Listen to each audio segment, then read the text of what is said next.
السلام علیکم ورحمۃ اللہ وبرکاتہ۔ آپ کا بھائی سید نظامی بقائی ایک بار پھر آپ کے روبرو۔ دو چیزیں ہیں، ایک عبادات، دوسرے معاملات۔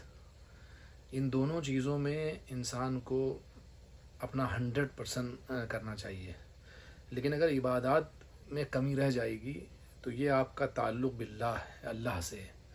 اگر آپ کی نمازوں میں کمی رہ گئی، روزوں میں کمی رہ گئی، حج نہیں کر پائے اور نصاب پورا نہ ہونے کی وجہ سے زکوٰۃ نہیں دے پائے، اللہ تعالیٰ کے کسی معاملات میں اگر کمی ہو گئی تو وہ خالق و رازق ہے، رحیم و کریم ہے، ستار ہے، وہ آپ کو بخش سکتا ہے، بخش دے گا، کسی سے پوچھنے کی ضرورت نہیں اس کو۔ لیکن معاملات ایک ایسی چیز ہے، اگر معاملات میں آپ نے کمی کر دی، اگر اپنی بہن کا حق ادا نہیں کیا، اپنے بھائی کا حق ادا نہیں کیا، اپنی اولادوں کا حق ادا نہیں کیا، اپنے رشتہ داروں کا، اپنے بزرگوں کا، اپنے خاندان والوں کا، اپنے اہل و عیال کا، اور ان لوگوں کا حق ادا نہیں کیا جن کا حق ادا کرنا آپ پر واجب تھا، تو اس کی معافی، اس کی تلافی نہیں ہے۔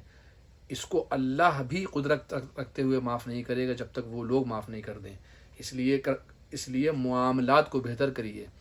آج جو ہمارا معاشرہ ہے وہ عبادات کی طرف زور دے رہا ہے، داڑھی بڑھائی، جبہ پہنا، اونچی ٹوپی لگائی، اور فجر، ظہر، عصر، مغرب، عشاء، چاشت، اوابین، صلاۃ التسبیح، حج، زکوٰۃ، عمرہ، مطلب لگاتار کر رہا ہے، ایک پے در پے عمرے، پے در پے حج کر رہا ہے، لیکن جہاں اگر اپنے غریب رشتہ دار کو کچھ دینے کی بات آ گئی تو نانی مر گئی۔